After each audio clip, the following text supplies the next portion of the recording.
Now, and we can change it now using the Seventh Amendment with civil lawsuits. And when you have a civil lawsuit against a bureaucrat or whatever, the jury determines the constitutionality of their law. Now, they claim they're immune. Explain how that's a fraud and do your pitch. You've got the floor. We go to break in 5 minutes. Yeah, there is no immunity. The Constitution gives no immunity to no one. And there's nothing sacred about a public servant. I don't care who they work for. And you see, it was judges in the courts that said that these child protective people have an immunity. Where did the judge get the authority to say that? He doesn't have that authority. He's got a conflict of interest because he is a government agent, just like the child protective man or individual. And so this thing can be shut down. That game has got to stop. We can do it.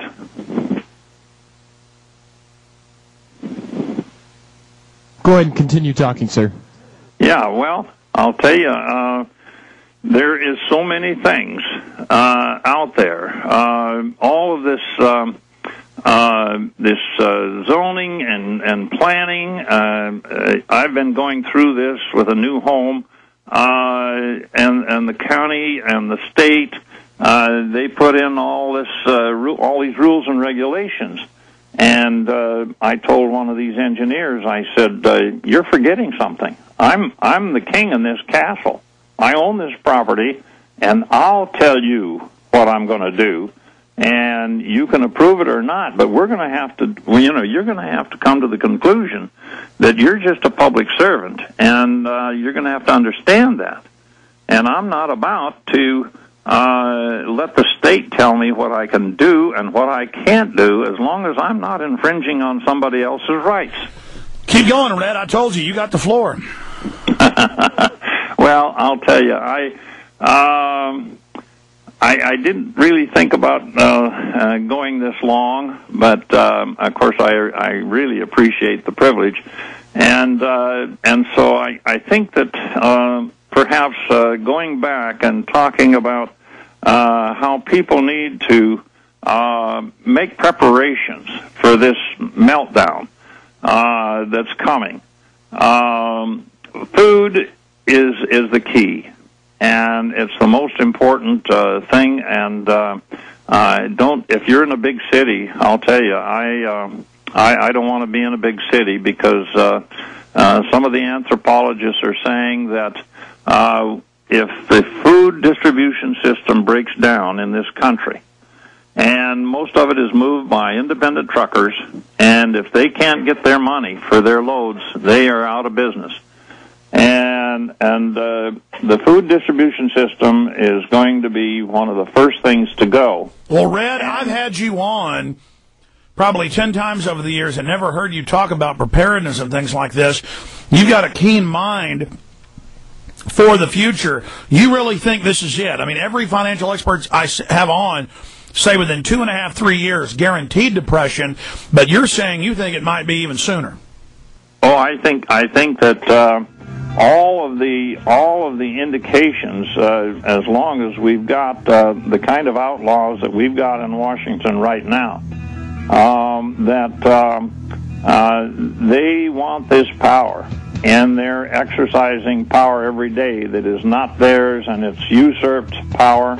So you see them going for it, Red. You see them going for it. I'm going to skip this break for everybody watching on PrisonPlanet.tv and listening on the Infowars.com streams. Red, continue. You got the floor for 4 minutes. I mean, explain to people what you see coming down. Well, it's going to get ugly. It's going to get very ugly, and we don't know what the reaction is going to be of the masses, and particularly in the large cities, where very few people can put a meal on the table in their residence without going down to the deli or to the grocery store. And these people are so vulnerable. And with gas prices so high and everything, and that's not an accident, they're not going to be able to get out of town. And the anthropologists, some of them are saying that if the food distribution system breaks down, that we could have cannibalism in our large metropolitan centers within 5 days. That's not a very long period of time. And so the food, the warehouses for that are servicing the major metropolitan areas don't have all that much food in their warehouses. It comes and goes on a daily basis. Now, Red, as we enter into these dangerous waters that have been organized by design, it isn't just that 80% of people lived on farms and were self-sufficient during the 8-9-year Depression, and still millions starved to death and tens of millions lost their homes by design. The bankers consolidated most of the West, many areas of the central and eastern part of the United States. But they had been through hardship before. They were tougher. They came from just a generation before that were frontiers people, really tough. I mean, my ancestors were tough here in Texas compared to me. My dad knows light years more about, he's a doctor, but fixing tractors and doing work and having to fix things and how to grow things and not eating that much. And my grandfathers were a lot tougher than even I am, and I'm a lot tougher than most people around today. And so it's not just that they don't have the resources, they're not ready for a crisis. They are so apathetic and decadent, and so many of them are in denial still, Red. So I see it being that much worse. Absolutely, and it just it could make a person ill just thinking about it, and you could go stick your head in the sand and wait for it to happen. But that's a terrible mistake at this point. And you see, of course, one of the things that I've watched so close, and that is the gun control thing. The scoundrels, they've got a real problem because they have not been able to get the guns away from the American people.